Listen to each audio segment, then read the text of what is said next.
Hello বন্ধুরা, তোমরা সকলে কেমন আছো? আশা করছি তোমরা সকলে খুব ভালো আছো। তো দেখতেই পাচ্ছ আমরা রেডি হয়ে গেছি, মা ওখানে রেডি হচ্ছে। তো আমরা একটা জায়গায় ঘুরতে যাচ্ছি, তো দেখতে থাকো আর সঙ্গে থাকো। তো আমরা ট্রেনে উঠে গেছি, এটা হচ্ছে কল্যাণী সীমান্ত ট্রেন। তো আমরা ওই ট্রেনেই উঠেছিলাম। তো আমরা এখনও অবধি আমাদের ডেস্টিনিতে পৌঁছাতে পারিনি। তো দেখতে থাকো, সঙ্গে থাকো। আমাদের যেটা ডেস্টিনি ছিল সেখানে আমরা পৌঁছে গেছি। তো আমরা এখন অটোতে বসে রয়েছি, অটো স্টার্ট করে দিয়েছে। তো আমরা আমাদের জায়গায় যাচ্ছি যেখানে আসলে যাওয়ার কথা। তো তোমরা একটু অপেক্ষা করো, তারপরে বলে দেবো যে কোথায় আমরা যাচ্ছি, ঠিক আছে? তো আমরা পৌঁছেই গেছি, এটা হচ্ছে রামপ্রসাদের ভিটে বাড়ি। তো আমরা এখানেই এসেছি, একটু পুজো দিতে এসেছি। তো তো আমরা এখানে আগেই আমরা ফোন দেখে একটুই এখানে কুপন কেটে রেখেছিলাম।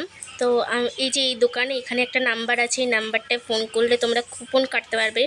আর পার হেড কুপনের দাম হচ্ছে 60 টাকা। তো এই যে দেখো সব কিছু আমরা দোকানের ভেতরে ঢুকেছিলাম, বসেছিলাম একটু, তারপর একটু রেস্ট নিয়ে আমরা পুজো দিতে গেছি। তো তার আগে একটুখানি বসে টসে রেস্ট নিয়েছি। তো তাই চারদিকে একটু ভিডিও ক্যামেরা করছিলাম। এই যে মা একটু ভিডিও ক্যামেরা করছিলাম, তখন জল খাচ্ছিলাম। গলা শুকিয়ে গেছে, এত রোদের মধ্যে বেরিয়েছি যেহেতু, তাই আর কি গলা শুকিয়ে গেছে। তো এবার আমরা পুজো দিতে যাচ্ছি। যে বাবা যাচ্ছে আগে আগে, আমরা যাচ্ছি পেছনে পেছনে। তো যাচ্ছে বাবা। তো এই যে রামপ্রসাদের মন্দির, যেটা আমরা বলছি ভিটে বাড়ি, সেখানকার এই যে তো মন্দিরের ভেতরে কোনো ক্যামেরা বা ফটো তোলার কোনো উপায় ছিল না, যেহেতু নিষিদ্ধ ছিল ফটো তোলা, ক্যামেরা করা এগুলো নিষিদ্ধ যেহেতু। তো তাই আমরা ক্যামেরা করতে পারিনি। তো আমরা বাইরে সব কিছু দেখিয়েছি, যেরকম দেখতেই পাবে। তো এখানে অনেক কিছুই আছে, যেরকম তার মধ্যে একটা বিশেষ জিনিস, সেটা হচ্ছে যেখানে রামপ্রসাদ বসে সাধনা করতেন সেই জায়গাটা, যেটার নাম হচ্ছে পঞ্চবটী আসন। তো সেটাও তোমরা দেখতে পাচ্ছ। এখানে লেখা রয়েছে ময়লা ফেলতে না করেছে। তো এখানে আমাদের পুজো দেওয়া কমপ্লিট, এবার আমরা ভোগ খেতে যাব। তো এই দেখো আমরা ভোগ খেতে যাচ্ছি। ভোগ দেওয়া হয় 1টা থেকে পুরো 3টে অবধি। তো এখানে বসে খাবারও জায়গা আছে, তো আমরা বসেই খেয়েছি। তো এখানে সরাই করে খাবার দেওয়া হয়, তো তোমরা দেখতেই পাবে সেটা। আমি তো ক্যামেরা করিনি, ওটা মা ক্যামেরা করেছে, কেন আমি তখন খাচ্ছিলাম, আমি খেতে খেতে ক্যামেরা করতে পারি না। তো এই দেখো আমরা গেছি, বাবার টিকিটটা দিয়ে দিয়েছে, এবার আমাদের খাবারটা দেবে। তো আমাদের এই যে সরাই করে খাবার দিয়েছিল, তার সাথে একটা এই প্লেটটাও দিয়েছিল। তো এখানে খাবার ছিল হচ্ছে খিচুড়ি, তারপরে ছিল পায়েস, তারপরে ছিল হচ্ছে আলু পটলের তরকারি, বেগুন ভাজা, তারপরে ছিল হচ্ছে একটা আলুর তরকারি। তো এসবই ছিল। তো আমরা এখানে খাচ্ছিলাম, আর এখানে বসে খাওয়ার সিস্টেম ছিল, তো সেটা আগেই বলেছি তোমাদেরকে। তো আমরা একটুখানি খাওয়া দাওয়ার পরে ওয়াশরুমে এসেছিলাম। তো ওপরে হচ্ছে মেয়েদের ওয়াশরুম আর নিচে হচ্ছে ছেলেদের ওয়াশরুম। তো ওয়াশরুমে এসেছিলাম। তো মা এটা ভিডিওটা করেছে মা।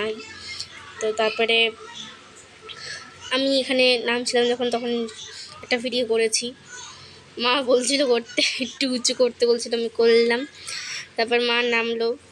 তো আমরা একটু ওইখানে যেই মাঠটা টাইপের ছিল, যেখানে বসার জায়গা ছিল, এই যে এখানে একটা লোক খাবার দিচ্ছিল, তার পায়রাগুলো এসে খাচ্ছিল।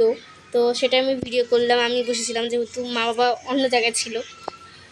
তো এখানে একটা পুকুর আছে, এখানে একটা পুকুর আছে। তো সেই পুকুরে মাছ, কচ্ছপ সবই দেখা যায়, দেখাচ্ছি তারাও তোমাদের।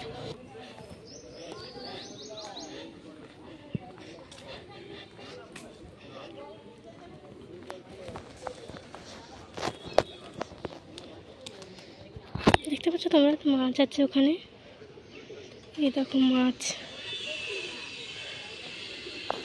এই দেখো মাছ আছে একটা, এই দেখো দেখো দেখো, এই দেখো কচ্ছপ আছে, এই দেখো একটা ছোট্ট বাচ্চা কচ্ছপ।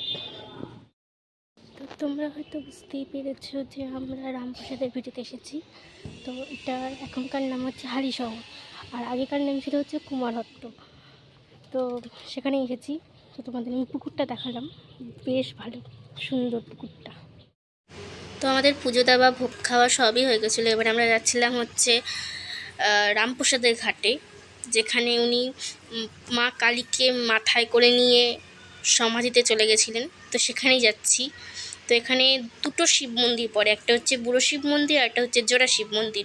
তো আমরা জোড়া শিব মন্দিরটা তুলতে পারিনি, কিন্তু বুড়ো শিব মন্দিরটা আমরা তুলেছি, তো তোমরা দেখতেই পাবে। তো এই দেখো বুড়ো শিব মন্দির, যেহেতু মন্দিরটা বন্ধ ছিল তাই আর ভেতরে ঢুকে দেখাতে পারলাম না। তো এখানে বুড়ো শিব মন্দির রয়েছে, ওই যে উপরে লেখা রয়েছে। তো এই দেখো এটা হচ্ছে রামপ্রসাদের সেই ঘাট। এখানে অনেক ছবি ছিল কিন্তু দেখানো সম্ভব হয়নি যেহেতু অনেক ভিড় ছিল। তো এখানে আমরা নামছিলাম, নাম একটু ফাস্ট ফরওয়ার্ড করে দিচ্ছি আমি, একটু বেশি লং হয়ে গেছিলো নাহলে এটা, তো একটু ফাস্ট ফরওয়ার্ড করে দিলাম। এখানে একটা ছবি আছে যেখানে রামপ্রসাদ কালীমাকে নিয়ে মাথায় নিয়ে পুকুরে যাচ্ছে, পুকুরে মানে গঙ্গায় যাচ্ছে, তো এটা দেখালাম। তো এখানে আমার বাবা নিচে মানে জলের কাছে গেছিলো, জল থেকে জলের ছিটা আমাদের মাথায় দিল, তো ওইটা ক্যাপচার করা হয়নি, কিন্তু দেখতে খুব ভালো লাগছে। যেহেতু আমাদের ফিরতে ফিরতে বিকেল হয়ে গেছিলো তাই এটা সন্ধ্যের বেলার দিকটা খুব সুন্দর লাগছিলো আমার এটা। তো সূর্যটাকে মা জুম করে দেখিয়েছে। তো এখানে অনেককে স্নানও করছিল, যে দেখতেই পাচ্ছ সবাই পুকুরে যাচ্ছে, যেমন বাবা যাচ্ছে নিচের দিকে যাতে জল মাথায় দিতে পারে বললামই, বাবাই দিয়েছে মাথায় জল আমাদের, আমিও গেলাম পেছন পেছন। তারপরে এই যে আমাদের মাথায় জল টল দেওয়া হয়ে গেছে, এবার আমার বাড়ির দিকে যাব। তো অটোতে উঠেছিলাম কিন্তু অটোতে ক্যাপচার করতে পারিনি, কারণ একদম সামনের দিকে বসেছিলাম, তাই জন্য আর ক্যাপচার করতে পারিনি। এবার আমরা উপরের দিকে যাচ্ছি, উপরের দিকে যাব, তো সেটাই প্রস্তুতি নিচ্ছিলাম। এই যে মা আবার দেখাচ্ছে যে আমরা উপরের দিকে যাচ্ছি। তো খুব সুন্দর ছিল জায়গাটা, আমার খুব ভালো লেগেছে, আমার খুব খুব খুব ভালো লেগেছে। তোমরাও পারলে একটু যেও, ভালো লাগবে। এই যে দেখো ছবিটা তখন ভালো করে দেখাতে পারিনি, এই যে দেখো খুব সুন্দর ছবিটা, আমার খুব ভালো লেগেছে। ঠিক আছে, এই দেখো আমরা উঠে গেছি ট্রেনেতে। এবার আমি ঘাড় কানে সব খুলে দিয়েছি, কারণ আমার খুব ঘুম পাচ্ছিলো, যেহেতু দুপুরবেলা ঘুমানোর অভ্যেস, ঘুমটা হয়নি, তারপরে জার্নি করেছি অনেক, তাই সব কিছু খুলে দিয়েছি। এবার এই যে বাবা ওখানে ফোন দিয়েছিল, ট্রেনটা যাচ্ছিলো তো তাই একটু ভিডিও করতে চাইলাম, ভিডিও করলামও। এই যে পুরো ট্রেনটা একটু ফাঁকাই ছিল, মোটামুটি যতগুলো সিট ততগুলোই লোকজন ছিল, আর কয়েকজন ট্রেনের দরজার সামনে দাঁড়িয়েছিল। তো আজকের মতন এতটাই, ভালো থেকো, সুস্থ থেকো। তো নেক্সট ভিডিও তোমাদের সাথে দেখা হচ্ছে, টাটা।